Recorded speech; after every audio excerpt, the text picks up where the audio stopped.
tukwaniriza nnyo ku programu eno vumbula ku WBS television omutesitesi era omwanjuzi ndi Drake Sekeba. Olwaleero tuvumbula ku mbeera y'omu Amerika ne bannayuganda abaliyo oba n'abo abandyagadde kugenda mu Amerika bafune ekifaananyi ekiriyo nga kituufu. Ennaku ntono ezakayita wano ku WBS television twakyaza bannayuganda ababeera mu Amerika. Mu Amerika eyo oba giyite USA baluddeyo nnyo. Twababuuza ebifa eyo gye bali bageraageranye ebyo bye balaba mu Amerika ate n'ebyawano nga bwe babiraba era nga bwe babimanyi. Tujja kusooka wiiki eno tujja kusooka ne Professor Michael Daniel Magala. Ono amaze mu Amerika emyaka egisukka mu 30 ate era nga waliyo bangi abaluddeyo n'okumusinga. Olwo wiiki ejja tujja kuba n'abakyala nga nabo tubabuuza ebibakwatako.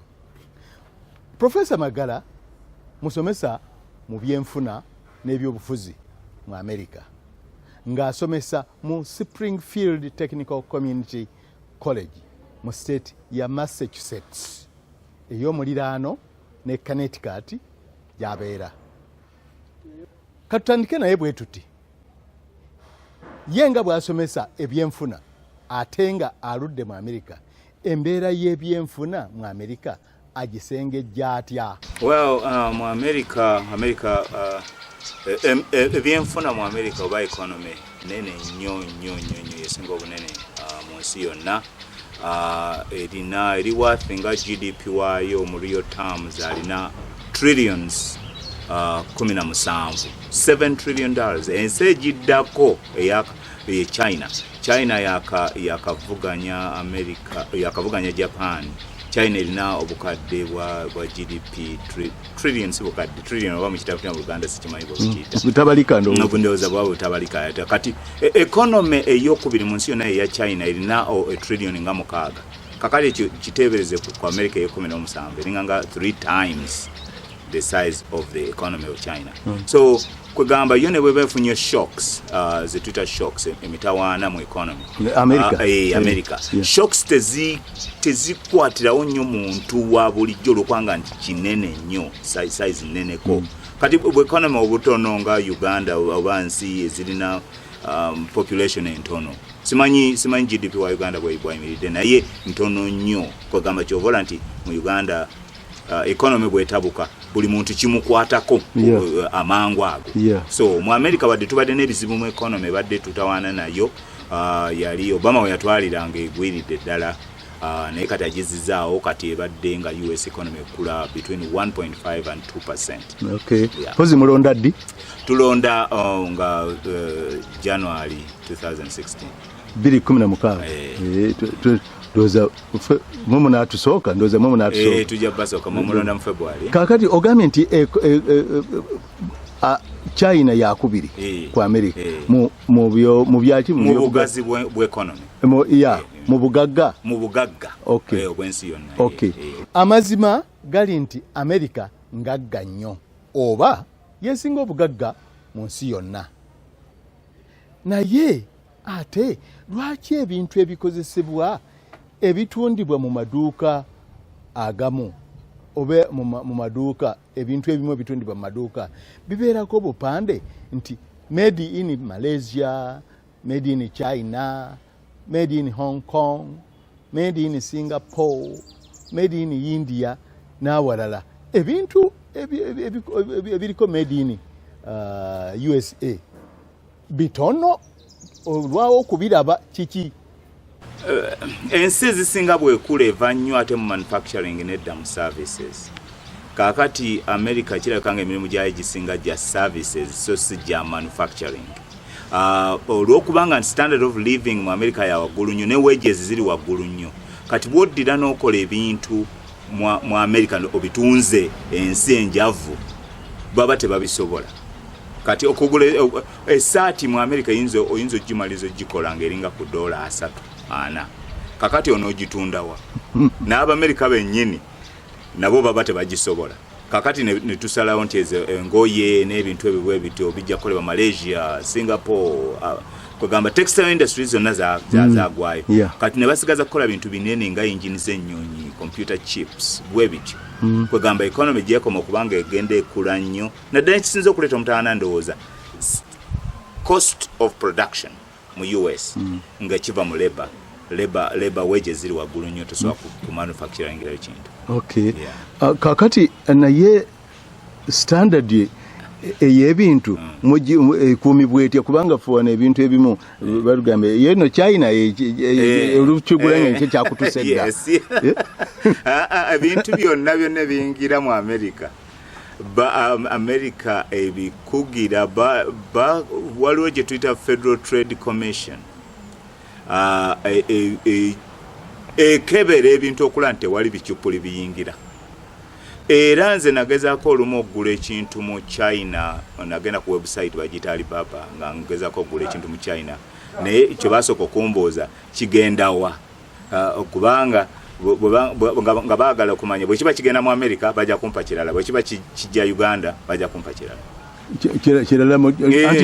kirala mu quality ndowooza mu quality kubanga nze saalaba nsonga lwaki bayagala nnyo okumanya wa gye kigenda n'okuinsistinga nti balina okumanya wa gye kigenda naye ng'ebintu byonna ebikolebwa mu nsi yonna yonna ebitundibwa mu America standards bazikuuma butiribiri ate eri teri nguzi zino enguzi obuguzi obwo obw'essente ntono bw'oba wakugulirira oyo n'okutoboka ssente nnyingi nnyo probably kubanga oli okutekinga risk eyo ateeka okubanga ngufunye kinene nga kinene ddala ne banakusobojaga nti era kale. Emyaka egiyise wano twalinawo enkola oba enkolagana yali nkolagana ey'ebyobusobozi n'eggwanga lya America. Enkola eyo nga emanyiddwa nga AGOA, naye syagiwulira nnyo ennaku zino. Eyo mbuuza Michael Magala, Professor Magala, eyo mwagula ku bintu byaffe byetukolera wano mu Uganda oba nedda?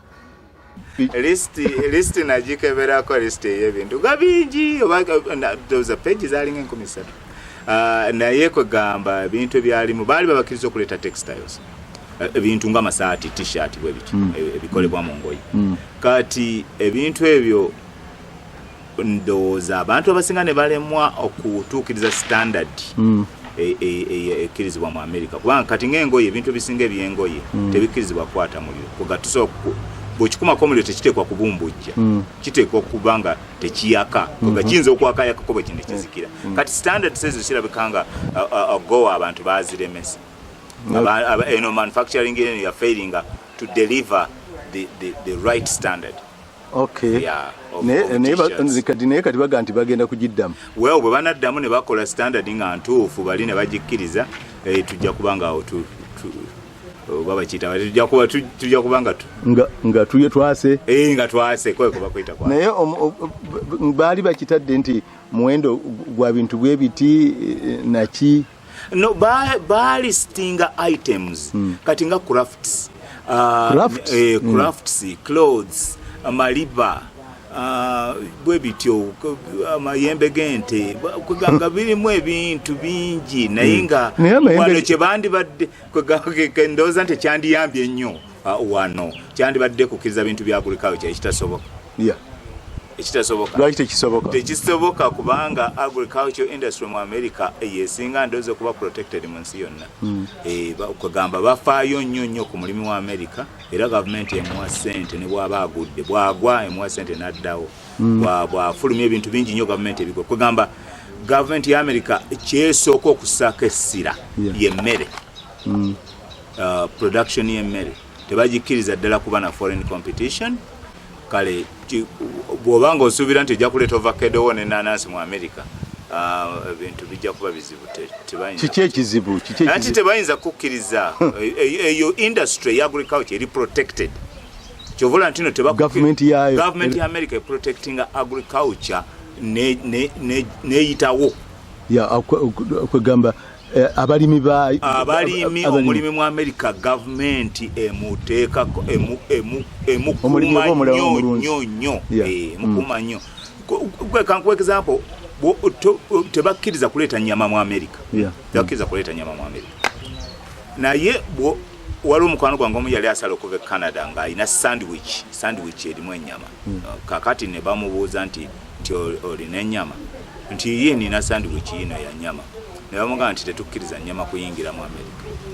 Naye nga mu tteeka kyawandiikibwa nnyama oba nte bweti kuba ennyama ennyingi si ya sandwich. Naye ne ku boda tosala ne sandwich owa beef okuyingira. Era oli mukwano gwange yasalawo nti kagirye buli eyingirire mu lubuto.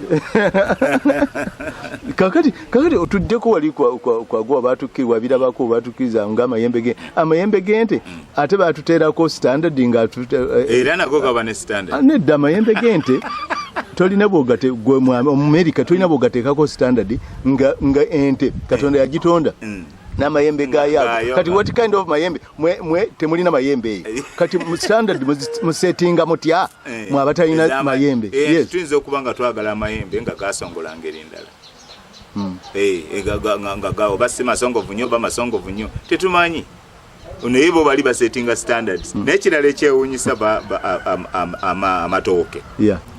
Kati nga amatooke lumu America yalwanagana nnyo ne European Union nga baga nti amatooke beetaaga amatooke nga matereevuko tebaagala matooke geweese bwe gati ango eyo. Kati ne bawa ango nti beetaaga ango obanga ya 48 degrees. Kati balina babaga nti amenvu mugakozesa onoopima otya ango eyo yonna amenvu gonna gajja mu ngeri tebafaayo bakugamba standard gye tusetinze bw'oba togisobola biveeko. Naye standard sikwekwe kambo kwesi kulemesa bulemesa bakulemesa naye anti mwina wano mutawaana gwammwe nammwe ebintu byammwe tebiri standardized. Tewali wano kiri standardized. Tulina wano kampuni ekola ku mutindo ebiru mugirina ya standards naye ebintu byammwe biri standards. Bwe nzija n'enkuga nti njagala enkoko zonna nga za kilo 4 buli emu osobola okufuna enkoko eziwera nga ziri precisely that.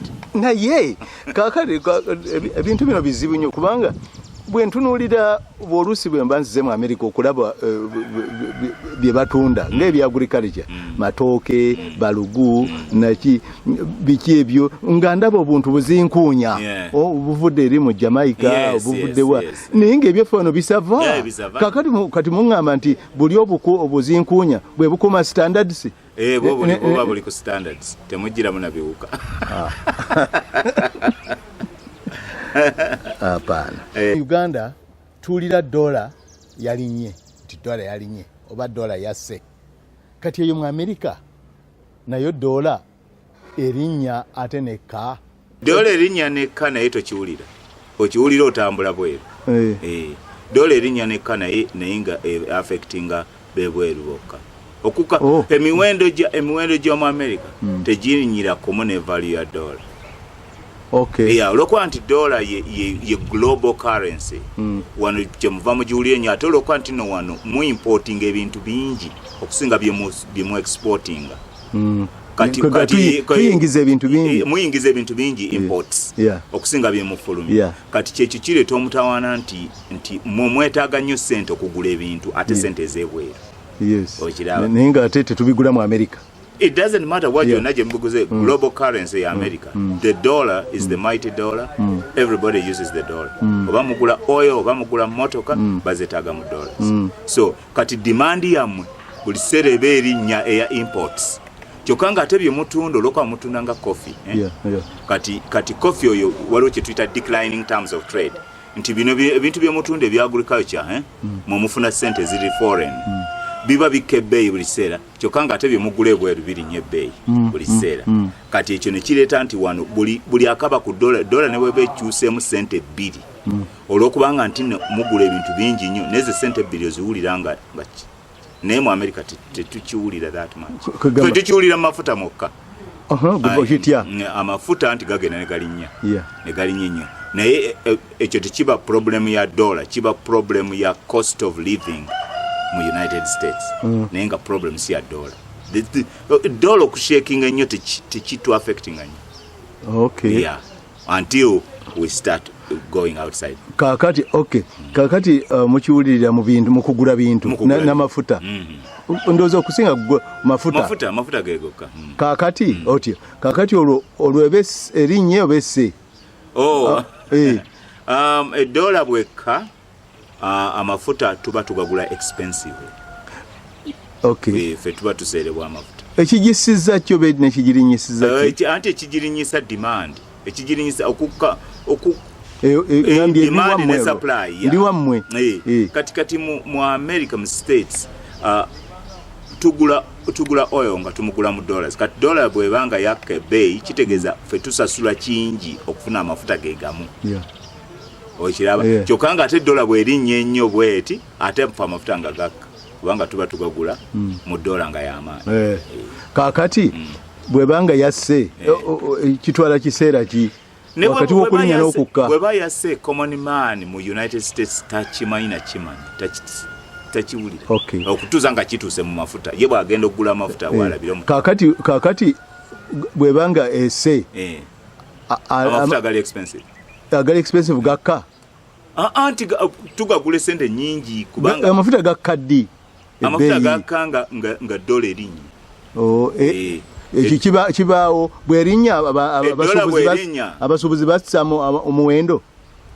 abasuubuzi bewaffe abamafuta bassa kuba aba bagagula cheaper ffe lwaki eno amafuta temwina sente kubanga enewaffe kigenda buli lwe kirinnya era galinnya toli bwegambako nti kakati gasse ekikulu waliwo problem nti nno your foreign reserves ziri headed mu dollars kakati ate nga amafuta gagula dollars kakati buli kiseera kyenkuga nti buli kiseera wano ebintu byemugula biba more expensive kubanga dola yo yenyini temugirinamu enough supply okuongeza wano dola okujongera ebeeremu enough supply here mulina okubanga mutunda ebintu ebyo gwenga bw'oludde mu America abantu baayo obageraageranya otya ne bannayuganda mu nkola gye bakolamu emirimu n'abo abeeyo mu America enjawulo nene nnyo to the point nti it's annoying kinene nnyo yes kati problem mu America buli muntu yenna atunda ekintu oba bank oba mukozi wa government oba buli muntu yenna alina okuba extra polite asmilinga akuwelcominga ngoze okukola byoyagala okukola oba ogenze mu bank teller is smiling they're doing everything to help you oba ogenze kulya mu hoteli omuntu aba musanyufu taddira agazibu ge yavudde naye eka n'agaleeta ku mulimu kati bw'otuuka wano mu Uganda abantu batono nnyo b'osanga nga balina that commitment to service nti omuntu bw'ayingira mu bank nga gwoba bank teller omulimu gwo kumusanyusa kubanga aba aleese ssente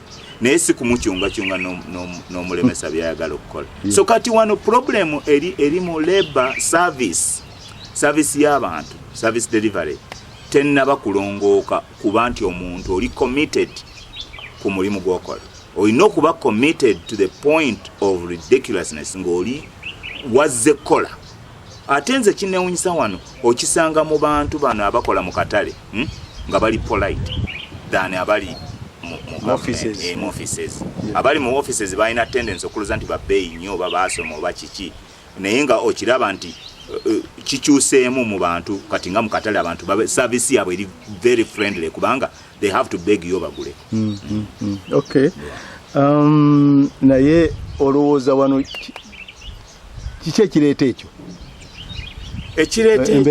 embeera ya wano abantu balina ebizibu bingi nnyo nti basics mu bulamu balina ntono nnyo kati okugamba oli okusmilinga ng'eka yalese teri mmere n'omwana mulwadde ne ssente tezimala oba teyalidde nakyaggulu kugamba balina ebizibu bingi nnyo naye ng'ate bajja nabyo ku mulimu kati toyinza kubanenya paase nga tetunaba kutuuka kubanga bafuna living wage problemu y'emiwendo wano gye nalabye nti emiwendo gya wano giringa gya America emiwendo gy'ebintu kyokka mu maduuka buli kintu kyonna kyogula omuwendo gwandibadde nga gwa America naye ng'ate omusaala si gwa America omusala gwa Uganda gwandifunyemu ebyo ebintu oli nakulamula ekintu n'ogamba ati abantu baawano bakigula bati ekyo bakisobola bati emiwendo giri buwanana gy'amaanyi nnyo kati nga bano amafuta musasula ndowooza nga 5 times ffe kyetusasula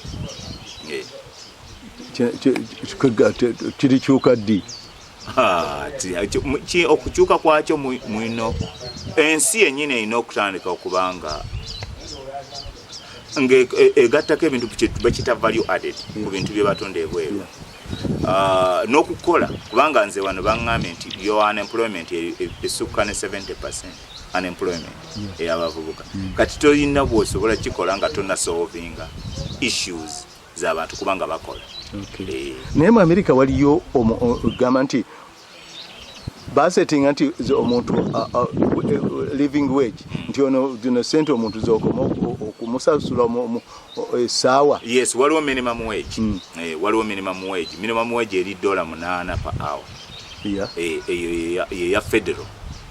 Kakati states zisobola okusasula more naye tezisobola kusasula less. Yes. Okay. So kati n'abantu abalo you can pay an amount of money naye nga tosobola kukozesa muntu n'otamuwa $8 per hour. Kiri illegal. Bannayuganda abamu balowooza nti mu Amerika embeera nnungi nnyo ate n'ebintu byangu okusinga eno mu Uganda. Kiri kitya? No, ebintu si byangu. Ebintu bizibu in terms of nebo kati bobanga ofunanga yo minimum wage $8 per hour. Era toba bulungi nnyo.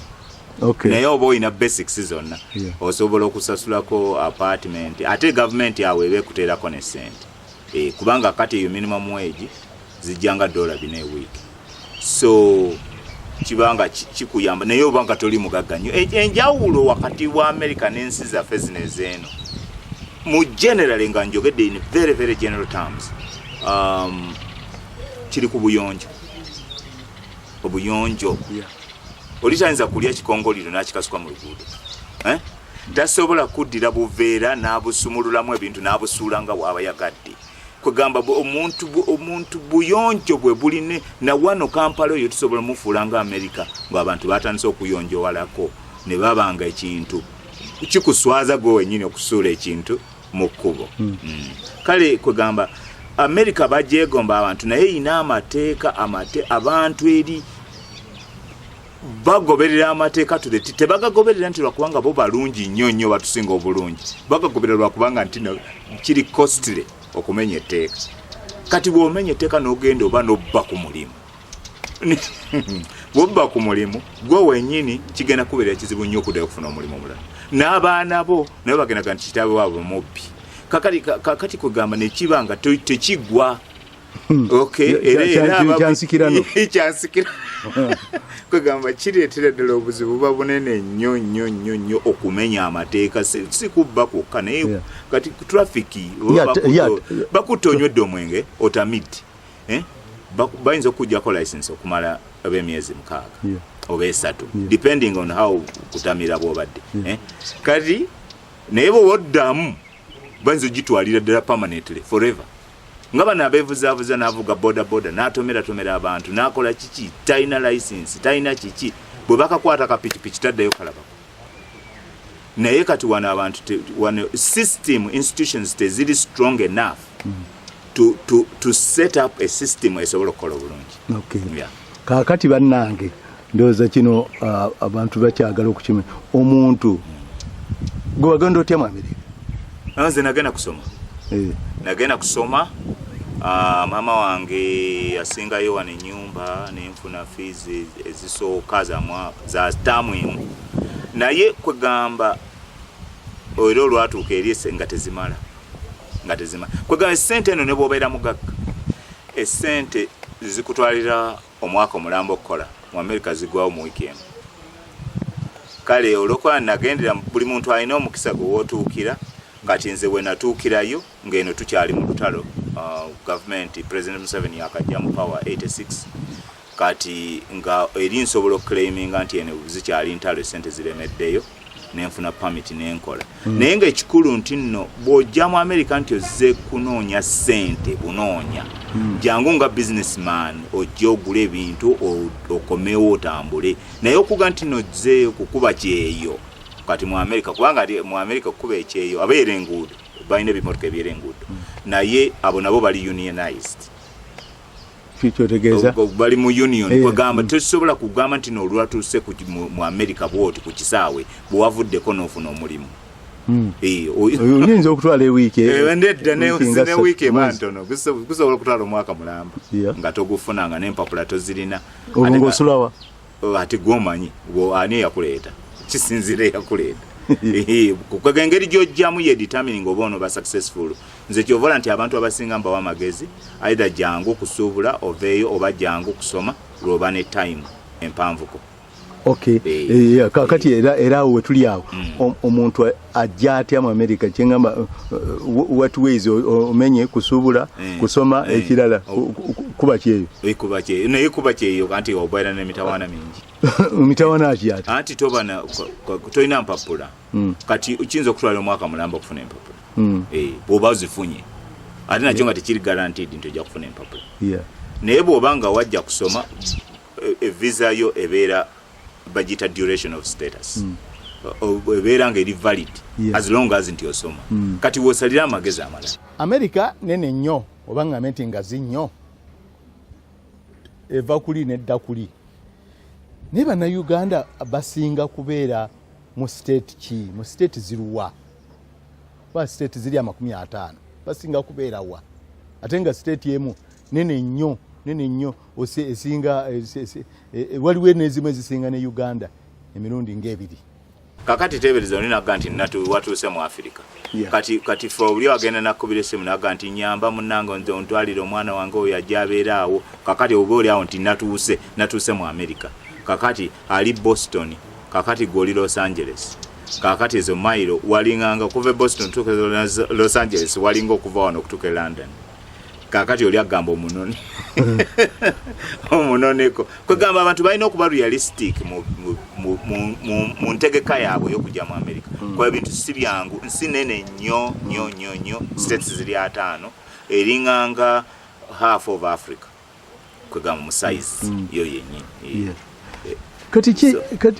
kati omuntu bw'abanga azze kiki ebizibu ngazekola ki ebizibu byo bijja kuba determined by why you came era bijja kuba byanjawulo omuntu yajja okuba ekyeyo alina ebizibu byanjawulo eyajja okusoma alina ebizibu byanjawulo eyajja okukyala n'alemerera alina ebizibu byanjawulo kwega ebizibu byanjawulo byonna kakati bwe ŋŋamba nti nzi ŋŋenda kusoma naye nga sirinafuna ssomero tebakuwa visa ati yakusoma olina okufuna I-20 from okuva mu ssomero ekyaliyo I-20 ekyaliyo bazigaba I-20 yeki I-20 lwe lupapula olukakasa nti essomero mwogenda okusoma liri recognized mu US era ne government recognizinga kati olwo olupapula I-20 lwotwala ku embassy nti wano wengenda okusoma ne evidence nti olina ki fees ne sente zonna ezeetaagisa bajja kuwa visa ojjemu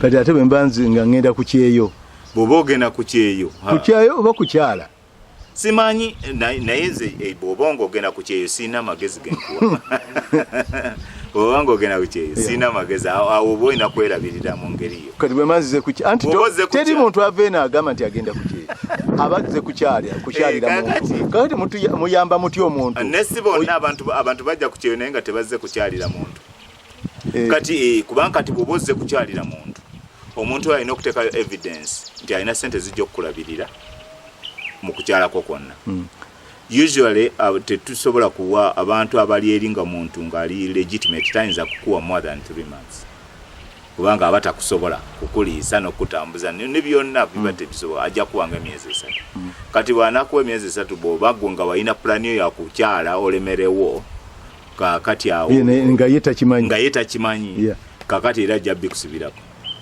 ne baba mugandawo omulemeseze okalubye gwe namwe wano mu kikube mukati singa omuntu ajjeewo wano e Uganda najja okukyala okuva eyewaffe eyekyaggo najja n'abwama wano emyezi 3 Ototandika mubuuza nti oliddayo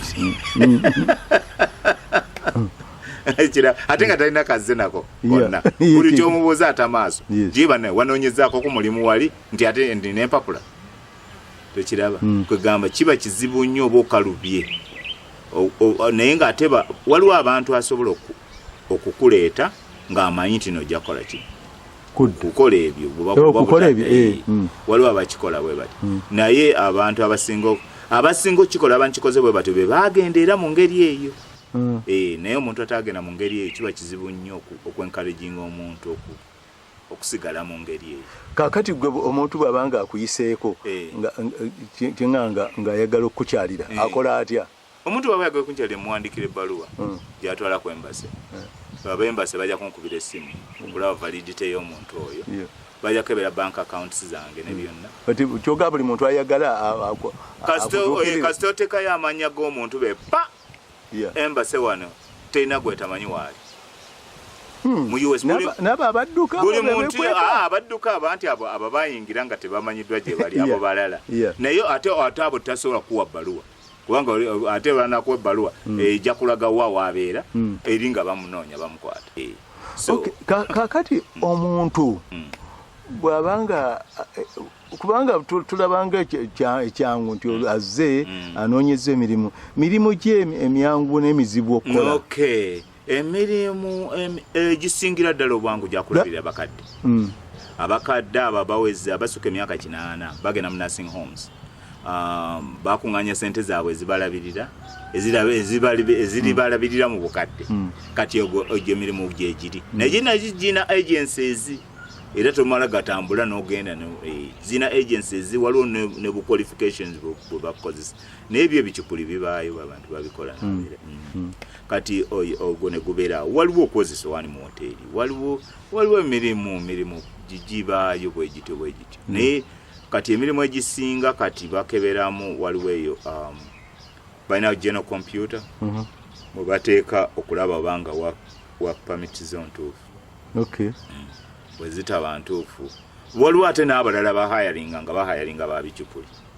They hire you under the table. Bakiyita mu America bakiyita under the table. Naye ebyo byangu okuyitamu ebyo? Si byangu. Era kwegamba buli muntu abiyitamu tewali abiyitamu na method y'emu. Buli omu abiyitamu nze ate kyali bwe kiti waliwo omukyala anoonye eyo empapula ate alina kugenda California ate biki ate ng'ava Boston agenda California ate gy'anoonyeza empapula bwe bityo ate ne bamufera ate kuga bintu biba bingi biba bizibu abafere bo bangi. Kati batugamba nti oyinza okufuna oba nnamwandu n'omufumbirwa biba bitya? Oyinza okufuna omuntu ne bw'ataba nnamwandu ofuna omuntu yenna naye biba byangu oba tomusasula ate anti kakati oyinza okufuna asasulwa nga nze musasula ate oyinza okufuna asasulwa nga nze musasula nga ate olwo nzijjeewa ate nawe tozirina kati kyovala bw'oba olina ebbanga erimala ofunoonya muntu era mu makubo amatuufu n'ofuna omuntu naye after how long? Naye toyinza bipapirako nga ogenda omugamba omuntu owaye yangu okunjagala kubanga ngenda bannayuganda abasinga bali kubanga America erimu states 50 ate nga state yemu doze Uganda oba ntono ate. Yes states ezimu nene nnyo. Waliwo state eyenkana Uganda? Oregon.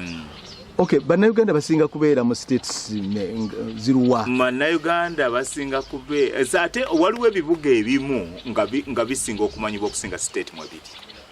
Kati ekibuga nga Boston abantu beno bagamba Boston oyo abeera ali mu Massachusetts. Kati bannayuganda bangi nnyo Massachusetts, Boston, Waltham, awo wonna okulina suburbs ezirinaanye Boston. Bali Chicago bangi nnyo, bali Dallas, bali Houston, bali Los Angeles. Tulina groups okuganga bangi, bali New Jersey, bali New York, bali Silver Springs, Maryland. Bali na enclaves gye babeera naye nga abasinga bw'otaba professional abatali professional ojja basanga either Chicago oba Boston. Abasinga abali professional ojja okusanga mu bibuga ebirala n'obubuga obutono ate n'obwomutamanyi. Okay. Naye ng'obulamu bwangu kuba professional bw'oba wagenda mu America n'osoma standard of living esinga n'abamu ku America abazaalibwayo. Osomye nga ki kubanga okusoma kugaze. Osoma anything naye okubeera competitive bw'oba ng'osomye n'ofuna PhD. Obulamu bwa bwangu. Okay. Naye ate bw'osoma ebirala kati nga n'ogenda n'osoma business bachelor's degree mu business tewali agenda kuwa mulimu kubanga abali bennyini abazaalibwayo bazirina buli omu agirina kati gw'olina okukola bintu bye batalina. Kati bwe nva eno nemba nga neetaddewo nenkola ebintu ebiri bye batakola kalugambe nzize n'ebyayi byange nesiba ebyayi nenzina. Naye nti kakati awo era kisinzira visa ki gy'oliko. Kubanga visa gy'oliko ejja okudetermining oba gwange osoboze kukola bwe bityo. You can come in as an artist actually. Visa eyo eba na nyangu as an artist naye olina okuba ne basponsor. Okay. Yeah. Artist n'abeddiini bayingira. Be balokole. Saba lokole not necessarily naye abanaddiini aba serving eddiini kati oboli father obandi pastor bayingira. Kati nyingire mu bwa pastor. Yingira bwo yagala kuyingira bwa pastor. Avubuka bo mu Uganda obageraageranya otya n'abo abeeyo mu America? Kati nno bijja kubaamu class bavubuka bangeri ki. Kakati waliwo abavubuka bajemeeka abo bali awo nabo balina ebizibu byabwe birala. Kubanga yo mu America bw'oweza emyaka 18 abazadde either bajja kusaba rent oba ojja kuvaawo ogenda osala amagezi. Abaana bonna mu America batandika okukola nga bamyaka 16 oba tokyasaba bintu ebimu ku bazadde bo kugulira underwear na socks. So by 16 years old okola. Kati work ethic eyabavubuka mu America nungi nandijagadde. Naye problem yakyo nti ateyingira mu misomo. Nnyo. Kati abavubuka ba wano simanyi abavubuka abakola nga basoma simanyi nga webali. Ndudde nnyo okuba mu culture ya wano okumanya batono abakola nga basoma. Era naffe ne bwe nali nkyali wano nga batono. Kati naye eri olina okukola olina contributinga ku bintu bya waka olweza bakuzaala bw'oba tonavaawo. Always 18 you have to contribute something. Bwemba sirina bw'oba tolina ate bw'oba tolina otesala amagezi genda okole McDonald's genda okole bonna abaana bakola. Ugamba McDonald's restaurants mu restaurants mu supermarkets mu baala emirimu gyo girabika egyo wegiri egy'abateenager egyo wegiri gyekijja minimum wage. Ate n'omusajja omukulu avudde eno era nsobola okugenda n'okola mu baala osobola naye speed yaabwe tojja gisobola olunatambulako buli ate omugongo gunnuma ate biki. Ngamba omuvubuka omwaka 40 era n'40 speed 25 25 bw'osobola naye bw'ogenda mu maka 4 n'oli owa restaurant agojja tutawanya. Ate bwe tutunulira abavubuka tukitutte jeno abawala n'abalenzi naye abawala babali batya nabo bakola. Kati mu America omuwala n'omulenzi tekikola tekina any difference. N'emirimu gyennyini tegisosolabo ojja kusanga abawala abasinga bavuga baasi ez'abaana abasoma. So mu America tebafaayo oba oli muwala oba oli ojja kusanga omukyala ng'avuga trailer. Tekimatering. Naye singa nzize nenjikirizayo ekirimu nga katugambe oba kyakuwoza mmotoka oba kunaaza bafu oba kusima ntaana biri biti ebyo sibiyikiriza. Okunaaza abafu n'okusima entaana biri tuyitanga professions. Ogenda n'osoma okulongoosa abafu nga bafudde n'okusima entaana. Kati ebintu ebyo ogamba abantu nga bafudde so si bafu be bafudde. Abantu nga bafudde yes ate Oluganda lugenda kakati kati nainga professions zina associations yekola ku bintu byaba tomala gayingiramu n'ogenda nti buli omwade ngoso omufu. So ebintu ebimu biba bizibuko okuyingiramu. Naye n'ebibadde ebyangu kubanga ekikulu nti n'ensi teri static, ebintu bikyuka. Kati n'ebintu luli ebyalinga ebyangu nze we nagendera kati ate bizibu. Wagenda mwaka ki? Nagenda mu 1996. Naye kati obisanga ng'ebimu bizibu. Kati olaba n'abaana abazze oluvannyuma abantu ng'abajja mu 2000 nga emirimu bwegiri. Wagenda 86 oba 85? Nagenda 1986. Are you sure? Yes, September 16. Naye kugamba kati ng'okulabirira abakadde nako kutandise okuba okuzibu kati kubanga ate abantu abava mu nsi endala wano si bannayuganda bokka nti be bali oba mu Boston abakola ebintu. Kati mu buli kibuga osangayo abantu, waliwo abava Iraq, waliwo abava Brazil, waliwo abava mu South America wona Bolivia, Dominican Republic, Haiti. So abantu abo bonna bazze kati buli muntu nga ajja emirimu kati tegikyaliwo mingi. Oli okuga nti genda mu America otuuke wali olabirira abakadde ofune sente. Okay, enaku zino ebiseera ebyo ebiwedde tubadde ne controversy wano eri ku bisiyazi. Naye eyo batugamba nti ebyo wammwe tekirina mutawaana. Fe bisiyaga wano simanyi mwine ebizibu bingi okusinga ku basiyaga. Naye ebizibu ebisinga bimwandifuddeko temubifaako mudda mu basiyaga. Omusiyaga kyakolera mu kisenge kimuba mu kifaako ki. Kati ne muisa n'amateeka law enforcement onoofosinga otya onoogenda olingiza mu madirisa g'abantu olaba anti kati bw'oyogera bw'oti olinga awagira ebisiyaga. Anti muba mukitwala muto naye ffe ebisiyaga tukitwala nga human rights. Oli akola kyayagala mu nsi muno kyayagala. Kakati tunavalinga tugana totambuza mbaliga kubanga abalala batambula nabitege.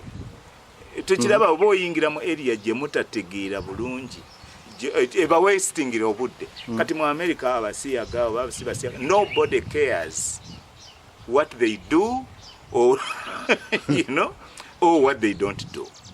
Naye wano you spend so much time. Naye mukyagala omuntu okubeera ngo oli musiyazi. Nedda bw'oba tokyagala kati oli gwotolabayo abali alumonde ate olala nga tayagala lumonde.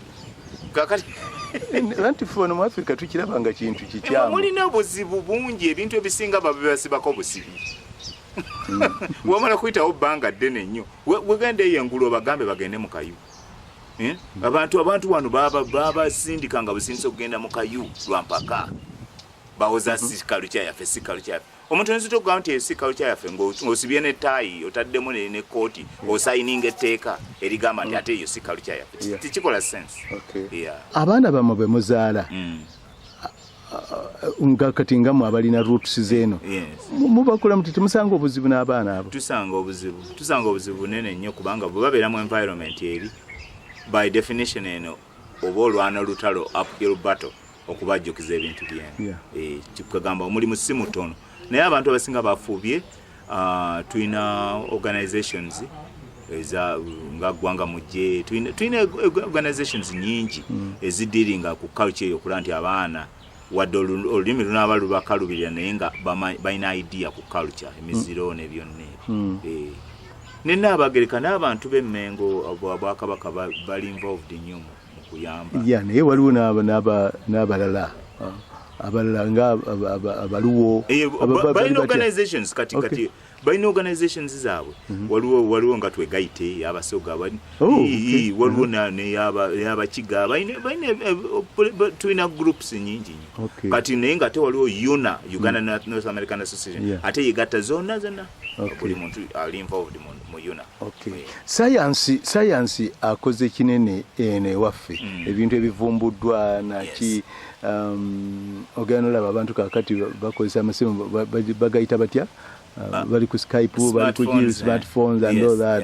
Eyo kiri kitya oba bino ffe byetulimu kakati ebijjeno mwe mwabiyitako dde? Twabiyitako kwegamba twasuka kati nga kumpi buli muntu mu America alina smartphone ne computer waka nezo iPads. naye na wano speed gye mukwatiddeko ebintu ebyo y'amaanyi nnyo wabula nze wano kyenaleekezaamu nti biri very expensive ate nga rewards zaabyo teziri that much. Yeah. Kati nga wano essimu ziyambye nnyo nti communication nyangu kati okubira anybody n'omuntu bonna buli muntu alina essimu kati communication naye kati bwe biyingiddemu zino smartphones n'ebintu Abamerika bye bakozesa ate nga bigenda kuba discarded so fast kubanga kati ogenda n'otunula okuva ku tape eya tape gye mwakozesanga VHS. Kakati okuva ku VHS ne tudda ku DVD ne tudda kakati bagenza ku Blu-ray naye nga bigenda bikyuka so fast nze sometimes ngenda ndoza nti kiri worth it for wano ku percent obutono bwe tulina okubinvestinga mu bintu ebyo bate bivaamu nnyo. Twabadde wali ku culture ku work ethics ennaku zino ndaba abavubuka abakola basinga kubeera nnyo ku iPads ezo naakola you know ekyenaku ntino abasinga babazanyirako mizanyo baba naye ngeno ali ku mulimu ng'ali ku mulimu naye wammwe gyekiri naye kiri enforced kati kiri ate si kibi nga wano naye nga gyekiri era bakifaako nnyo kati gundi ebimu bateekamu obuntu bwe banaakulabirako ng'okola ebyo ebintu kamera. So kati sibula bitubadde nabo kale banange tusanyuse nnyo okubeera wano tugenda kuddamu okuwuliziganya nga nkomyewo sinnamanya lwenkomawo naye mwebale nnyo okumpuliriza n'ebyaleero bwe bityo bwe bibadde ffe tulowooza nti olina gwe abadde awuliriza puroguramu eno ti olina kyovumbudde ate nga kijja kukuyamba mu nteesa ng'obadde n'enteekateeka zo ez'omu maaso z'obadde nazo ng'oyagala okugenda okulandululako ku bigere ogendeko mu Amerika. Tulowooza nti